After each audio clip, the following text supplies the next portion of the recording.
बुलढाणा जिल्ह्यातल्या अतिदुर्गम भागातील गोमाल येथे अतिसारामुळे 3 रुग्णांचा मृत्यू झाल्याची धक्कादायक बातमी समोर आली। आणि आपण सध्या ज्या गावाकडे जाताना किंवा दवाखान्यामध्ये जाताना ज्या रुग्णांचा मृत्यू झाला हाच तो रस्ता आहे। भिंगारा ते गोमाल जवळपास 4 किलोमीटरचा रस्ता आहे। आपण जर पाहिलं तर या रस्त्याने मोठमोठे दगड आहेत, जायला साधा रस्ता सुद्धा नाही। त्यामुळे जे रुग्णांना या ठिकाणी अतिसाराची लागण झाली होती त्यांना दवाखान्यामध्ये म्हणजे जळगावला नेताना या ठिकाणी रस्त्यातच आपला जीव गमावावा लागला। त्यामध्ये एका तरुणीचा मृत्यू झालाय तर 2 जे लहान बालकं याच रस्त्याने दगावल्याची माहिती ग्रामस्थांनी दिली। साधा आपल्याला त्या गावाला जायचं जरी असेल तरी आपण जाऊ शकत नाही, एवढा रस्त्याची दयनीय अवस्था या ठिकाणी आहे। सध्या प्रशासनाच्या वतीने गावामध्ये सध्या आरोग्य शिबिर या ठिकाणी ठेवण्यात आलेलं आहे। भिंगारा ते गोमाल हा 4 किलोमीटरचा रस्ता या ठिकाणी आहे, मात्र गेल्या अनेक दिवसापासून या ठिकाणी हा जायला रस्ता नसल्यामुळे या गावातील आणि या आदिवासी भागातील नागरिकांना साधं शहरामध्ये सुद्धा जाता येत नाही। गाव सध्या सुविधापासून या ठिकाणी वंचित आहे। आपल्यासोबत उबाठा गटाचे नेते आहेत गजानन भाऊ वाघ, आपण त्यांच्याशी बातचीत करूया। भाऊ, काय सांगाल, कशा पद्धतीनं या 3 जणांचा या ठिकाणी मृत्यू झालाय आणि काय नेमकी मागणी आहे तुमची या ठिकाणी?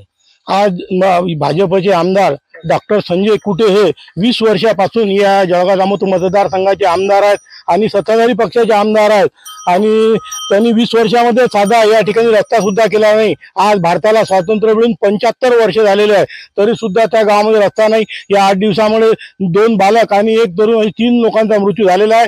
15 ते 20 लोकांना अतिसारांची लागण झालेली आहे। आज दुर्दैवानं आज आमच्या म्हणावं लागते की बा या राज्याचे केंद्रीय आरोग्य राज्यमंत्री प्रतापराव जाधव यांचा जळगाव जामोद मध्ये उद्घाटनाचा एक संजय कुटे यांच्या कामाचा विकास कामाचा त्यांनी आज उद्घाटन ठेवलेलं आहे।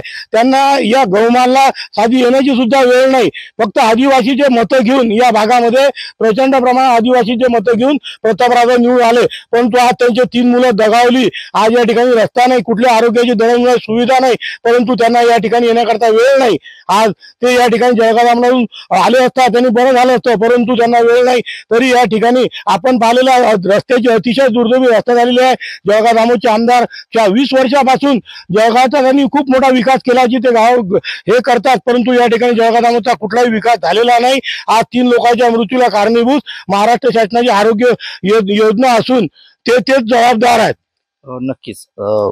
तर उबाठा गटाचे नेते जे आहेत गजानन भाऊ वाघ त्यांनी थेट या ठिकाणी जळगाव मतदारसंघाचे आमदार आहेत संजय कुटे यांच्यावरतीच या ठिकाणी हल्ला केलेला आहे आणि आरोप केलेला आहे की त्यांनी या भागाचा कोणत्याही प्रकारचा विकास केला नाही। त्यामुळेच या 3 रुग्णांना या ठिकाणी आपला जीव गमावावा लागला, कारण की गावाला जायला साधा रस्ता नाही, त्यामुळे ॲम्ब्युलन्स नाही आणि कोणत्याही प्रकारच्या सुविधा नसल्यामुळे त्यांना आपला जीव या ठिकाणी गमावावा लागला। कॅमेरामन निलेश देशमुखसह गणेश सोळंकी, TV9 मराठी, गोमाल, बुलढाणा।